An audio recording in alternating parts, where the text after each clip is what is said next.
Hi, Ed here from keywordspeopleuse.com, and I've got an exclusive time-limited offer for you. If you book a product demo with Keywords People Use, I'll give you a free 7-day trial of our standard plan, which allows you access to our new content optimization tool. This tool hooks into your Google Search Console data so we can find all the keywords you're ranking for and what pages are ranking. We then crawl your site content and use advanced machine learning techniques like embeddings and cosine similarity to find you content optimization opportunities that will quickly boost your impressions and clicks from Google. This new feature in Keywords People Use is already showing results for people using it. Don't miss out on the opportunity of a 7-day free trial. Just go to keywordspeopleuse.com/demo to book your slot. That's keywordspeopleuse.com/demo. You'll find the link in the show notes of this episode.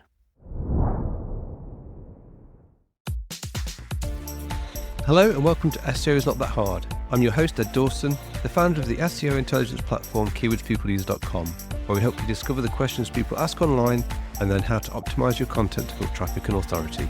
I've been in SEO and online marketing for over 20 years, and I'm here to share the wealth of knowledge, hints and tips I've amassed over that time. Hello and welcome back to SEO is Not That Hard. It's me here, Ed Dawson, as usual, and this is part 3 of our entity series, and today we are going to be looking at the knowledge graph.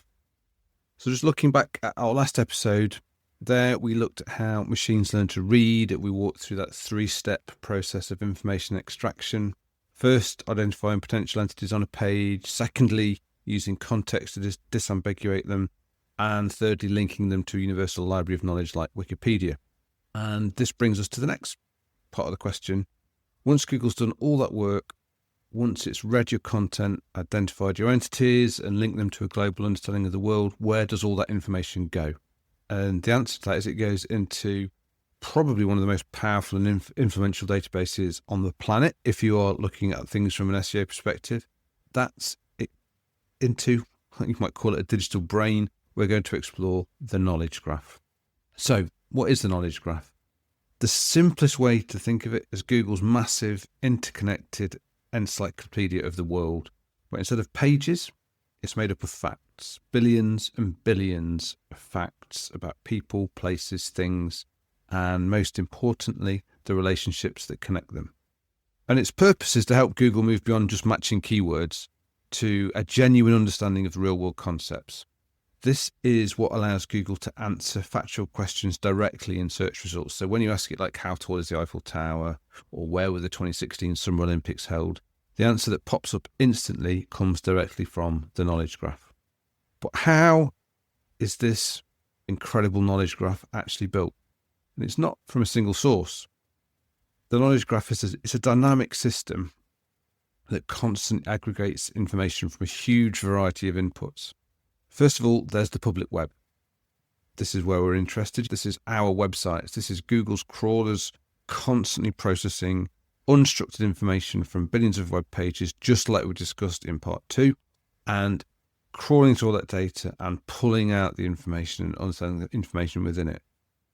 Secondly, Google licenses data for really timely, highly structured information. So things like stock prices, sports results, weather forecasts. Google pays specialized providers for this clean, reliable, authoritative data. Third, and this is a crucial point, it relies on human edited knowledge bases. And we touched on them last time. These are the authoritative sources like Wikipedia and Wikidata. These are foundational pillars of the knowledge graph, and they provide a structured, verified set of facts about notable entities that Google deeply trusts. And fourthly, finally, Google gets information through direct feeds from content owners. So that's you. That's businesses and individuals who provide factual information directly by using structured data markup on their websites, or by claiming their knowledge panel and suggesting edits. Now here we come to like the most important concept to understand about how the knowledge graph works. Google doesn't just blindly accept information from these sources. It performs a constant process of authority validation. So if you think of the knowledge graph less like a static encyclopedia and more like a dynamic kind of trust ledger, every fact about an entity has a confidence score. So when numerous trusted sources consistently report the same fact, Google's confidence in that fact increases. It's like a credit to the ledger.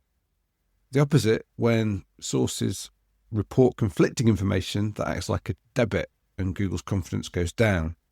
So if you think of an example, so say Google wants to know who the CEO of your company is, and you want Google to know that the CEO of your company is called, say, Jane Doe.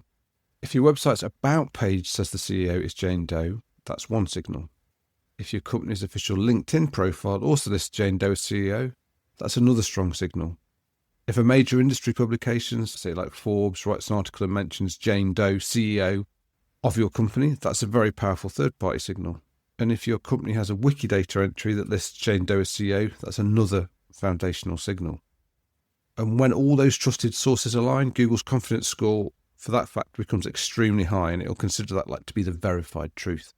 But imagine a different scenario where your website says Jane Doe is the CEO, but your LinkedIn profile is outdated and still lists the old CEO, John Smith. That creates a conflict. Google's seeing two different sets of facts from two sources it considers relatively authoritative, and its confidence will drop because it becomes unsure of the truth. It might display the incorrect information or no information at all. And this has big implications. It means you can't simply declare facts about your business on your website and expect them to be accepted as the canonical truth. You must cultivate a consistent and verifiable paper trail across the entire sort of digital world.